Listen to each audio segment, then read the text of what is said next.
Anong sabi mo? Ang sabi ko po, Mama. Ilang ulit ko ba sasabihin sa'yo, Samantha, ha? Na wag mo akong tatawaging Mama. Dahil hindi kita anak. Opo, alam ko po yun. Oh, alam mo naman pala na ampon at sampid ka lang. Ma, anong meron? Ba't ang ingay-ingay mo? Aba, itong sampid natin, anak, Micaela, tinatawag na naman akong Mama. Grabe ka talaga, Samantha. Ang pangit mo na nga. Ambisyosa ka pa.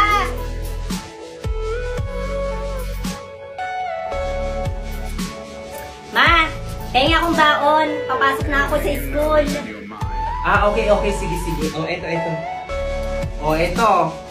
Bumili ka ng madaming pagkain, ha? Yung masasarap. Ito. Ang dami naman nito, Ma. Kahit 50 lang sana eh. Salamat! Naku anak, walang anuman, basta ikaw. Kung may kailangan ka pa, sabihan mo lang ako at magbibigay ako. Tita, pahingi din po ako ng baon. Papasok. Tumigil ka! Sampid ka? Wala akong maibibigay na baon mo. Hati na lang tayo dyan sa baon mo, Ella. Aba, ang kapal naman ng mukha mo, Samantha. Ella, wag mong bibigyan ng baon yan. Wag mo siyang hahatian ng baon. Oo naman, Ma. Never. Magdusa ka. Ma, alis na ako. Papasok na ako sa school. O siya, mag-ingat ka anak ha. Ingat ka. Sige po, Ma. Tita Kuratsa, parang awa mo na. Pengi pa mong baon kahit 5 piso lang po. Hindi pa po kasi ako kumakain eh. Ang kulit mo naman, Samantha. Wala akong ibibigay.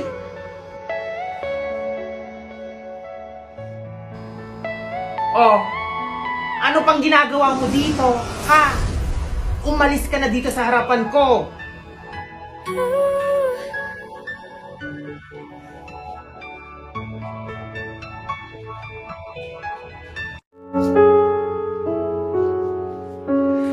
Good morning po, Ma'am. Naku, late na naman si Samantha. Late na naman, Diyos ko po.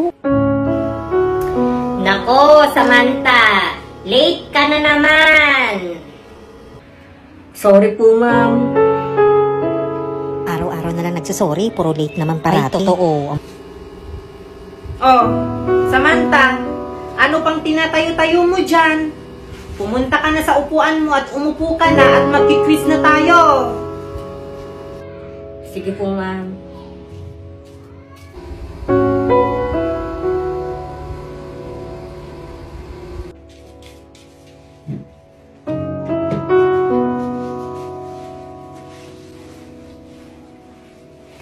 Okay, so present na ba lahat? So, nagbago na ang isip ko, class. Mamaya na tayo magki-quiz after ng recess, okay? Ayun, buti na lang. O siya, sige class, mag-recess na kayo.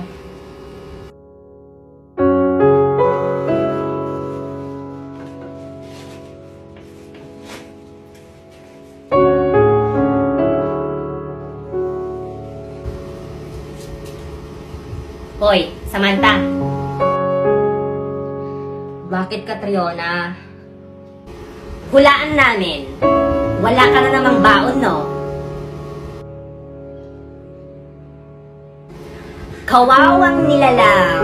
Oh, eto pagkain. Gusto mo ba? Huwag na, Catriona. Salamat na lang. Aba, ang arte mo naman, Samantha. Kunin at kainin mo na.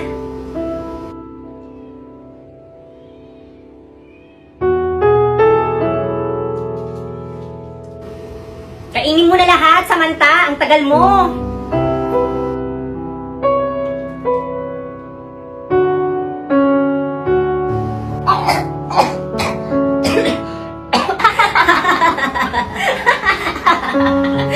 Deserve! Bakit ganun yung lasa, Catriona? Ang pangit. Kasi nga, Samantha, panis na yan. Grabe naman kayo. Ang sama-sama ng ugali nyo. Anong masamang ugali, Samantha? Ikaw na nga lang binigyan eh. So class, dahil tapos na kayong mag-recess, tayo ay mag-quiz naman ngayon.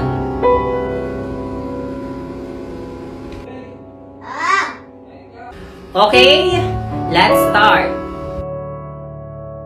So, ayan, tapos na din tayong mag-quiz. Ngayon naman, sasabihin ko sa inyo kung sino ang nakakuha ng pinakamataas na score sa quiz natin. Okay?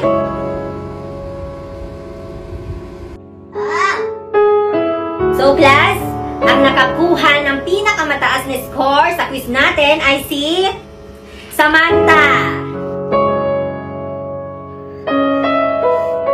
Thank you po. Tsamba mo lang yan, Samantha. Ang piling mo.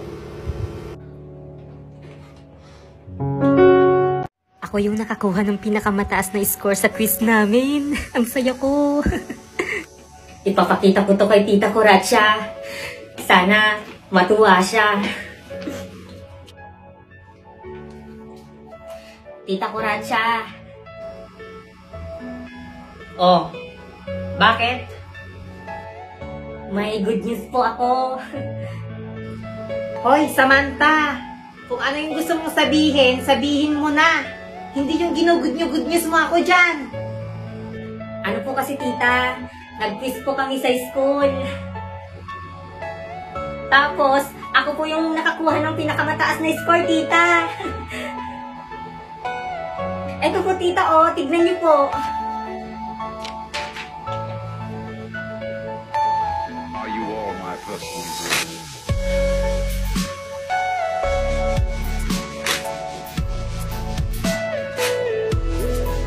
Tita Coracha, bakit niyo pinunit?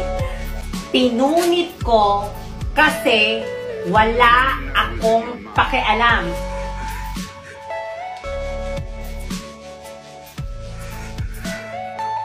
Sinayang mo yung oras ko? Akala ko naman kung anong good news yung sasabihin mo. Pulutin mo na yung mga yan pagkatapos magluto ka na.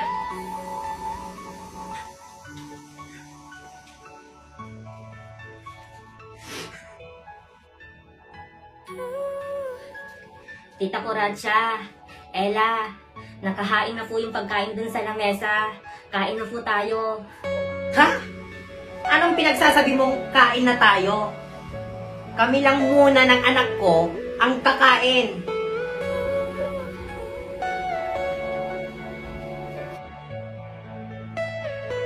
Are you all my personal Huwag kang makikipagsabay sa amin. Maliwanag ba? Opo, tita. Mamay na lang po ako kakain pagkatapos po ninyo. Tara na, Ella, anak. Kumain na tayo. Tara na, ma, kain na tayo. Magutom ka dyan. Hampas lupa.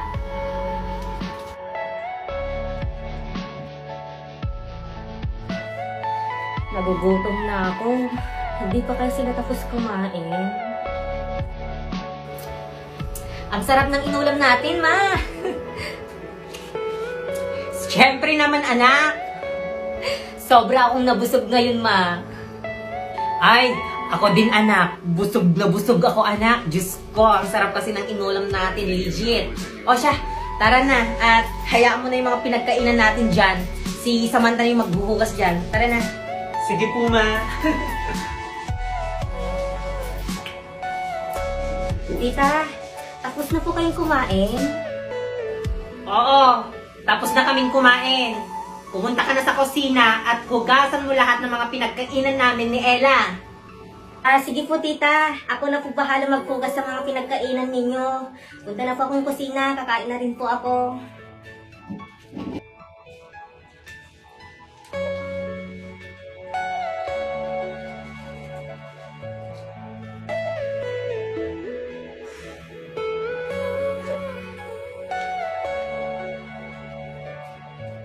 Tita, naubos na po ba yung lechong manok? Tapos wala na po bang kanin? Yung lechon manok, tsaka yung kanin, inubos na namin. Bakit? Di pa po kasi ako kumakain, tita. Gutom na po ako. Bakit? Sinisisi mo ako? Ha? Na naubos yung kanin at ulam? Ay, hindi po kita sinisisi, tita. Umayos ka, Samantha, ha? Sorry po, tita. Ipiprito ko na lang po yung tinapa na nasa ref. Yun na lang po yung uulamin ko, tita. Hindi pwede. Wag na wag mong ipiprito yon. Uulamin namin yun bukas ng anak ko. Wala po kasi akong uulamin, tita, pagka hindi ko po yung iluluto. Di ba may asin sa kusina? Yon ang ulamin mo. Tubig at asin. Pumunta ka na sa kusina. Kumain ka na doon.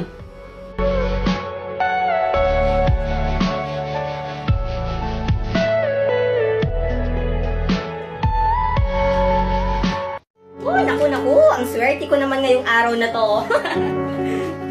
Hoy! Nay! Ang dami mong pera, ha? Mukhang nanalo ka. Ay, oo, anak! May pang-Starbucks na tayo bukas! Hi, kabog! Excited na akong mag-Starbucks bukas, ma! Ay, oo, anak! Magpapakabusog tayo sa Starbucks bukas! Ilagay ko muna tong pera ko dito sa bag ko, tapos ilagay ko dito sa aparador, ha?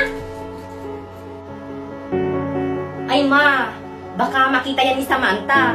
Baka nakawin pa niya yan, ma. Hindi naman ako magnanakaw, Ella. Malay ko ba? Baka masilaw ka. Hoy, Samantha, subukan mo nakawin tong pera ko dito. Papalayasin kita. Hindi ko po yan gagawin, Tita Coracha. Dapat lang, Samantha. Oh, ano pang ginagawa mo? Magluto ka na at makakain na kami ni Ella. Sige po, Tita Coracha.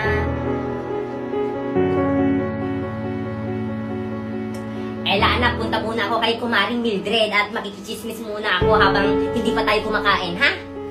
Ay, sige po, ma, go!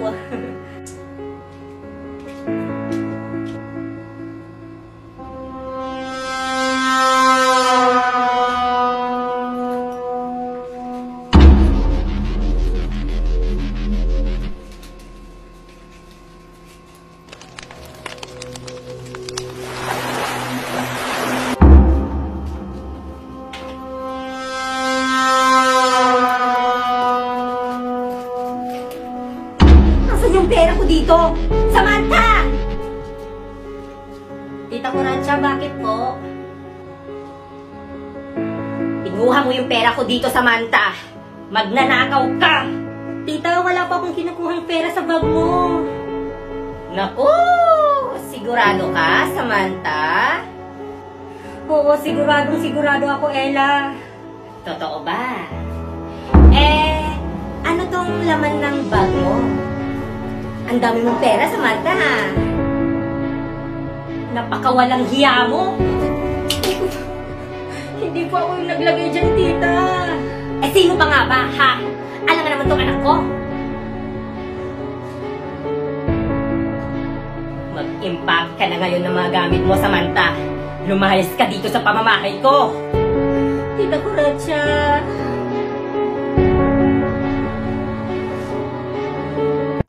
Wag ka na magpapakita dito sa amin, Samantha. Ano pang ginagawa mo? Ayas! Sa ikalawang linggo ng Samantha Samped, ang mga Ano batang kayong nanghuhuli ng mararamdaman buhay ni pagka Samantha nakikita na ng bola, nabilang ha? siya. Kapangit, pinaiyak ko siya, masugit yung nanay niya. Hoy! Pagkain ko yan! Pera ko yan! Ba't mo kinuha lahat? Tignan mo itong Matatampo ginawa ng kaya waiter si mo. Samantha bilang Pinakulan ako ng waitress. tubig. Gusto mo bang ampunin na lang kita? Aampunin nga ba si Samantha?